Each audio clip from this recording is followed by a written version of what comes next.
8ই অগাস্টের পরে 2024-এর পরে এই ইন্টারিম গভর্নমেন্ট দায়িত্ব নেওয়ার পরে যে সমস্ত কাজ হয়েছে, যেগুলো ল হয়েছে, অর্ডিন্যান্স হয়েছে, এবং আইন যে আইন মানে তো অর্ডিন্যান্স যেগুলো হয়েছে, এর সাথে যেগুলো পলিসি হয়েছে বা অন্যান্য ইনস্ট্রুমেন্ট যেগুলো সাইন হয়েছে, তার একটা উপদেষ্টা পরিষদে সেটার একটা প্রেজেন্টেশন দেওয়া হয়। সেখানে যেটা আমরা দেখছি সেটা হচ্ছে যে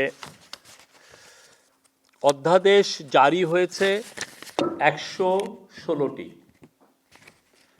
প্রক্রিয়াধীন এটা আমি বলছি হচ্ছে আপনাকে 8ই অগাস্ট 2024 থেকে 31শে জানুয়ারি 8ই অগাস্ট 2024 থেকে 31শে জানুয়ারির মধ্যে মোট 68টা রেগুলার উইকলি ক্যাবিনেট মিটিং হয়েছে।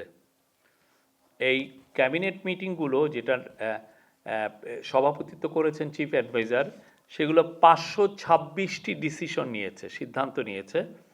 তো 526টা ডিসিশনের মধ্যে বাস্তবায়িত হয়েছে 439টি, 429টি, মানে এটার ইমপ্লিমেন্টেশনের হার 83.46। এটা আপনার আগের গভর্নমেন্টগুলোর সাথে মিলিয়ে দেখবেন, এটা একটা রেকর্ড পরিমাণ অধ্যাদেশ জারি হয়েছে। এবং এগুলো এমন না যে আমি এই ছোটোখাটো একটা মাইনর চেঞ্জ করে অধ্যাদেশ, এটা খুবই কিছু কিছু আমরা আপনাদেরকে পুরো লিস্ট দিব যেগুলো অধ্যাদেশ জারি হয়েছে, প্রত্যেকটা 116টির পুরোটা আমরা আপনাদের লিস্ট দিব। দেখবেন যে কত কত কিছু কিছু অধ্যাদেশ আছে যেটা বাংলাদেশের মানুষের জীবনে যুগান্তকারী ইম্প্যাক্ট আনবে।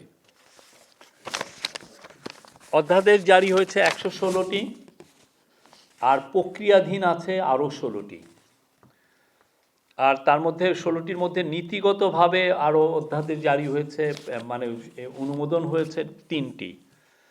আর নীতিমালা যেগুলো হয়েছে 14টি, দ্বিপাক্ষিক চুক্তি হয়েছে 14টি, আর এগুলো আর বাস্তবায়ন যেগুলো হয়েছে সেগুলো বাস্তবায়নহীন যেটা আছে তাদের সংখ্যা হচ্ছে, তাদের পার্সেন্টেজ হচ্ছে 16.54। আমি আবারও বলি, নীতিমালা, কর্মকৌশল, কর্মপরিকল্পনা, এটা জারি হয়েছে মোট 14টি। এর মধ্যে 16টি এর 16টি স্বাক্ষরিত অনুসমর্থিত হয়েছে এবং 30টি, এর মধ্যে 16টি স্বাক্ষরিত অনুসমর্থিত হয়েছে এবং 14টি বাস্তবায়নাধীন রয়েছে। মোট 30টি ছিল। নীতিমালা, কর্মকৌশল, কর্মপরিকল্পনা ছিল 14টি, আর বাকি স্বাক্ষরিত মানে যে বিষয়গুলো এসেছে 16টি। আমরা এটা আপনাদেরকে পুরোটা লিস্ট দিব। আর উপদেষ্টা পরিষদের জন্য সারসংক্ষেপ উপস্থাপন করা হয়েছে মোট 348টি। আজকের এজেন্ডা ছিল, আমি বলি একটা, বেশিরভাগ অনেকগুলো আপনারা অলরেডি জানেন। 1 নম্বর এজেন্ডা ছিল এলপি গ্যাসের স্থানীয় উৎপাদন ও ব্যবসায়ী পর্যায়ে আরোপিত 7.5% ভ্যাট এবং 2% আগাম কর অব্যাহতি প্রদানপূর্বক এলপি গ্যাসের আমদানি পর্যায়ে 7.5% ভ্যাট আরোপের প্রস্তাব অনুমোদন করা হয়েছে।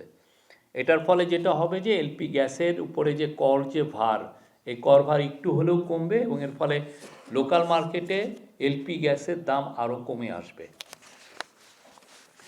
2, পারিবারিক সহিংসতা প্রতিরোধ অধ্যাদেশ 2026-এর খসড়া আপনারা জানেন গত সপ্তাহে নীতিগত অনুমোদন হয়েছিল, আজকে সেটার চূড়ান্ত অনুমোদন হলো। 3, কর্মক্ষেত্র ও শিক্ষা প্রতিষ্ঠানে যৌন হয়রানি প্রতিরোধে অধ্যাদেশ 2026-এর খসড়া আপনারা জানেন গত সপ্তাহে নীতিগত অনুমোদন হয়েছিল, এই সপ্তাহে এটা চূড়ান্ত অনুমোদন হয়েছে। 4, বাংলাদেশ গ্যাস সংশোধন অধ্যাদেশ 2026-এর খসড়া নীতিগত ও চূড়ান্ত অনুমোদন হয়েছে।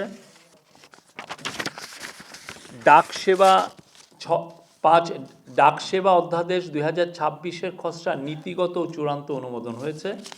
7, বাংলাদেশ আবারও বলি, ডাক সেবা অধ্যাদেশ মানে পোস্টাল সার্ভিস অধ্যাদেশ 2026-এর খসড়া নীতিগত চূড়ান্ত অনুমোদন হয়েছে। 6 বাংলাদেশ বনশিল্প উন্নয়ন কর্পোরেশনের অধ্যাদেশ 2026-এর খসড়া চূড়ান্ত অনুমোদন হয়েছে।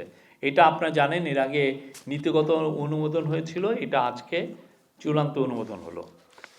তারপরে বঙ্গবন্ধু জাতীয় কৃষি পুরস্কার ট্রাস্ট সংশোধন অধ্যাদেশ 2026-এর নীতিগত চূড়ান্ত অনুমোদন হয়েছে, এবং এর ফলে যেটা হবে, এখন থেকে এই পুরস্কারটির নাম হবে জাতীয় কৃষি পুরস্কার, এটা চেঞ্জ হয়ে।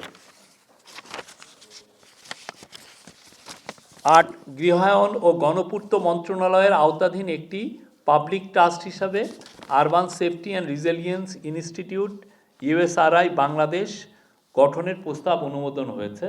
এটা নামটা হয়তো বা সামনে চেঞ্জ হবে, বাট এটার যে প্রপোজালটা এটা অনুমোদিত হয়েছে।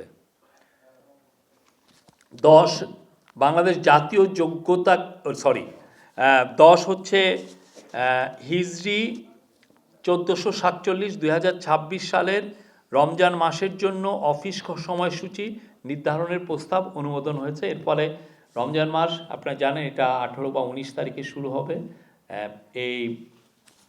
এর ফলে রমজানের যে ওয়ার্ক, যেটা অফিস আওয়ারটা যেটা হবে 9টা থেকে 3:30 পর্যন্ত, আর দুপুরবেলায় 15 মিনিটের 1টা থেকে 1:15 পর্যন্ত একটা পাবেন, নামাজের বিরতি পাবেন, জোহরের নামাজের বিরতি।